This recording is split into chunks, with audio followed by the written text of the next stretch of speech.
여러분 안녕하십니까. 7월 23일 화요일 교차로 유튜브 뉴스 첫 소식입니다. 조 바이든 대통령이 대선 경쟁에서 중도하자고 카멀라 해리스 부통령을 대통령 후보로 지지하겠다고 발표한 후에 민주당은 역사상 가장 큰 규모의 기부금을 모금했습니다. 뉴욕타임즈에 따르면 바이든 대통령이 사퇴 발표 이후 8시간 동안 액트블루를 통해서 5천만 달러 이상의 기부가 이루어졌습니다. 바이든 대통령은 21일 소셜미디어 플랫폼 X를 통해서 당과 국가를 위해 대선 경쟁에서 물러난다고 공식 발표했습니다. 이후에 오후 2시부터 10시까지 단 8시간 만에 온라인으로 5천만 달러 이상이 모금됐으며 이는 2020년 대선 투표일 이후에 단일 1일 최대 모금액입니다. CNN 보도에 따르면 액트블루를 통한 모금액은 7시간 동안 4,670만 달러에 달했으며 이는 2024년 대선 사이클 기간 중 하루 최대 모금 기록을 세웠습니다. 민주당은 지난 2분기 동안 2억 6,400만 달러를 모금했고 바이든의 사퇴 발표 전 1시간 동안 평균 20만 달러가 모이던 것이 사퇴 발표 후 1시간 만에 1,150만 달러가 쏟아졌다고 뉴욕타임스는 전했습니다. 국토안보부는 오는 8월 19일부터 시민권자와 10년 이상 결혼해서 불법 체류 중인 이민자를 대상으로 하는 새로운 구제 프로그램의 신청 접수를 시작한다고 발표했습니다. 이 프로그램은 개별 사례별로 심사해서 미국에서의 합법적인 체류를 허용하고 결국 시민권을 부여하는 방안을 포함하고 있습니다. 이민 서비스는 현재 이 프로그램에 따른 신청을 아직 받고 있지 않으며 제출된 신청서에 반하는 거부될 것이라고 밝혔습니다.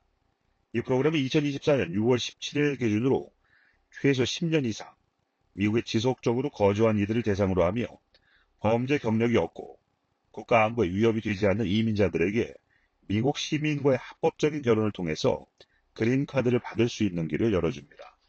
국토안보부는 이 프로그램의 자세한 신청 기준과 필요 서류, 수수료 등은 아직 공개되지 않았으며 이는 추후에 발표될 예정입니다. 날스한국학교에서 2024년 가을학기 신입생과 한국어 교사를 모집합니다. 이번 가을학기는 2024년 8월 24일부터 12월 14일까지 총 16주간 매주 토요일 오전 9시 30분부터 오후 2시까지 진행됩니다. 교육과정은 프리스쿨에서 11학년 이상까지 수준별로 나누어진 소그룹 학급에서 한국어 읽기, 말하기, 듣기, 쓰기는 물론 한국의 문화, 사회, 역사까지 깊이 있게 배울 수 있습니다. 날씨한국학교는 한국인임을 자랑으로 삼고 훌륭한 미국 시민이 되자는 교훈 아래 학생들에게 한국의 정체성과 미국 사회에서의 적극적인 시민 생활을 교육합니다. 등록금은 첫째 자녀 250달러, 둘째 자녀 225달러, 셋째 자녀 125달러이며 넷째 자녀는 무료로 수강이 가능합니다. 각 학생별로 식사비로 약 60달러가 부과됩니다. 또한 날씨한국학교에서는 한국어 또는 특별활동을 지도할 교사도 모집 중입니다. 지원자는 영어와 한국어 능통자로서 교사 자격증 및 경력자를 우대하며 급여는 채용 시 협의 후에 결정됩니다. 교사들은 매주 토요일 오전 9시부터 오후 2시 30분까지 근무하게 됩니다. 신청서는 이메일로 접수 가능하며 등록 관련한 자세한 문의는 홈페이지 또는 전화 847-966-5510번을 통해 하실 수 있습니다. 23일 화요일 오전 11시 30분 시카고 중국 대사관 앞에서는 중국의 탈북민 색출 및 강제 북송 행위 중단을 촉구하는 한인 집회가 개최됩니다. 이번 집회는 북한 주민의 인권 보장과 강제 북송 저지를 목표로 한미 우호 네트워크, 재향군인의 중서부 해병 전후회, 시카고 애국 포럼 등 여러 단체가 공동으로 주최합니다. 참가를 희망하는 한인 동포들은 집회 당일 오전 10시에 BBQ 가든 앞에 모여서 버스로 함께 이동할 예정입니다. 주최 측은 이번 행사에 많은 참여를 당부하며 탈북민의 권리 보호와 국제사회의 관심을 환기시킬 중요한 기회로 강조하고 있습니다. 팬데믹 기간 동안 제공됐던 연방 추가 지원금의 종료로 인해서 한울 종합복지관의 식사 배달 서비스가 오는 8월부터 축소됩니다. 이번 축소는 지원금 축소에 따라서 일리노이 전역 식사 배달 기관에서 식사 배달 서비스를 축소 운영해달라는 일리노이 노인국의 요청에 따른 것입니다.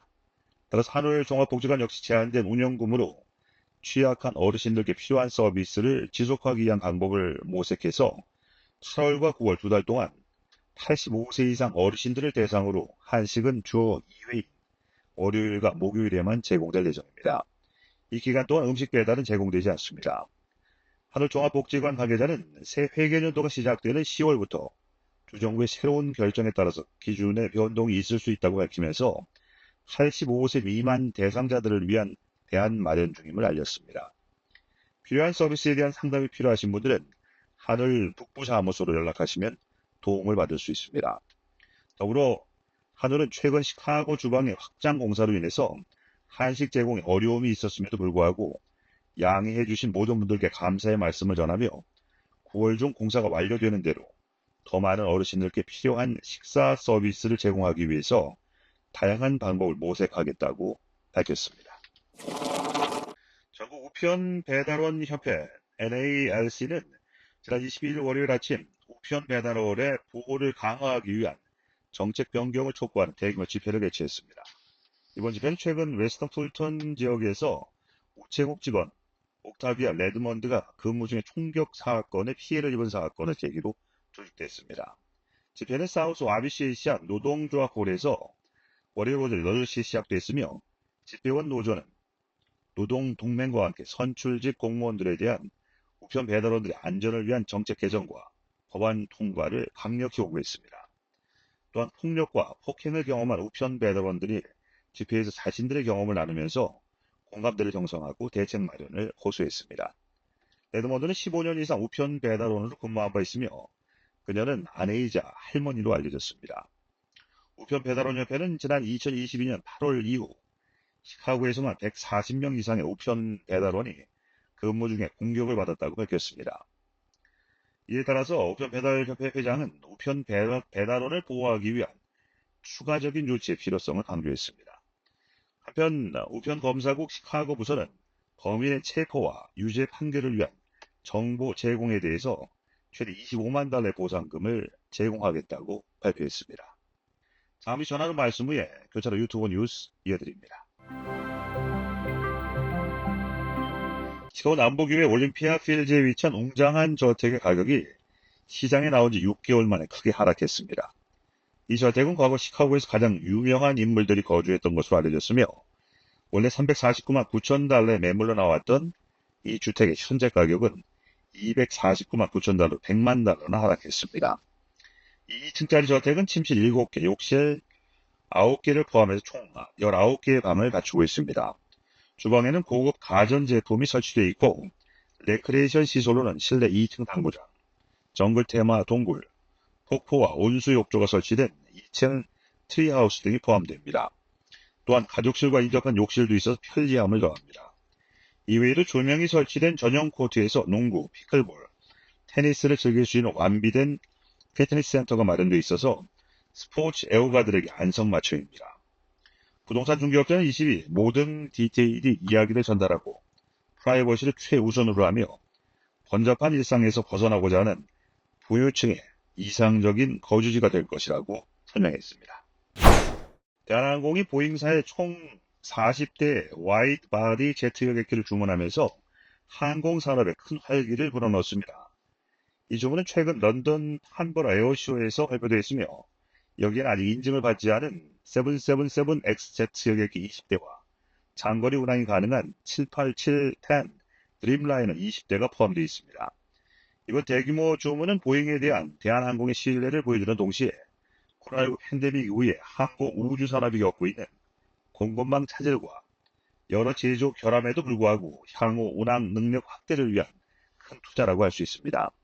특히 777X 모델은 이달 초 연방항공청에 인증 비행 테스트를 시작해서 항공기 인증에 한 걸음 더 다가섰습니다. 대한항공 월터 조 CEO는 보잉이 현재 직면한 어려움에도 불구하고 우리는 그들의 기술력과 안전성을 신뢰하고 이번 주문을 결정했다고 밝혔습니다. 그는 또한 올해 말부터 새 비행기들의 인도를 시작할 계획이라고 덧붙였습니다. 이와 별개로 대한항공은 올해 초 에어버스와도 큰 규모의 계약을 체결하면서 A350 항공기를 주문한 바 있습니다. 이는 보잉의 경쟁업체인 에어버스 제품으로 대한항공이 보유한 두 대형 항공기 제조사와의 관계를 고르게 유지하고 있음을 보여줍니다. 이번 거래는 항공업계에 미치는 영향뿐만 아니라 글로벌 항공시장의 회복과 성장을 위한 대한항공의 전략적 움직임으로 평가받고 있습니다. 환경보호청이 기후변화 대응을 위해서 전국 30개 주의 25개 프로젝트에 총 43억 달러의 보조금을 지급한다고 발표했습니다. 이 자금 운송, 전력, 상업 및 주거용 건물, 산업, 농업, 그리고 폐기물 및 자재관리 부문에서 온실가스 배출을 줄이기 위한 목적으로 사용될 예정입니다. 이번 보조금은 2022년에 민주당 주도하에 의회에서 승인된 기후법, 공식적으로는 인플레이션 감축법에 의해서 제공됩니다. 이 법은 청정에너지 확장을 가속화하고 석유, 석탄, 천연가스로부터의 전환을 촉진하기 위해서 거의 4천억 달러의 지출과 세금 공제를 포함하고 있습니다. 마이클 레건 EPA 청장은 조 바이든 대통령은 미국의 강력한 EPA가 필요하다는 것을 이해하고 있으며 이번 보조금은 기후변화에 긴급히 대처하고 대기오염을 줄이며 환경 정의를 향상시키는 지역사회 중심의 해결책을 실행하는 데 큰 도움이 될 것이라고 말했습니다. 최근 UCL의 연구팀이 발표한 연구 결과에 따르면 인공지능이 인간 의사보다 전립선암을 17% 더 정확하게 진단하는 것으로 나타났습니다. 뉴욕포스트 보도에 따르면 이 연구에서 인간 의사들은 67%의 정확도로 전립선암을 진단한 반면 AI는 84%의 높은 정확도를 보였습니다. 연구팀은 아벤더 헬스가 개발한 Unfold AI 소프트웨어를 사용했습니다. 이 소프트웨어는 다양한 임상 데이터를 기반으로 암 발생 가능성을 시각화하는 알고리즘을 사용하며 연구팀은 비뇨기과 전문의 7명과 방사선 전문의 3명으로 구성된 팀이 종양이 제거된 50건의 사례를 분석했습니다. 몇 달 후에 동일한 사례를 AI 소프트웨어로 분석한 결과 AI가 더 정확한 진단을 제공했음을 확인했습니다. 이 연구 결과는 의료계에 큰 영향을 미칠 것으로 예상되며 AI를 활용할 경우 전립선 절제로 인한 부작용을 줄일 수 있을 것으로 전망됩니다. 자, 오늘 보내드린 교차로 유튜브 뉴스 마치겠습니다. 시청해주신 여러분 고맙습니다.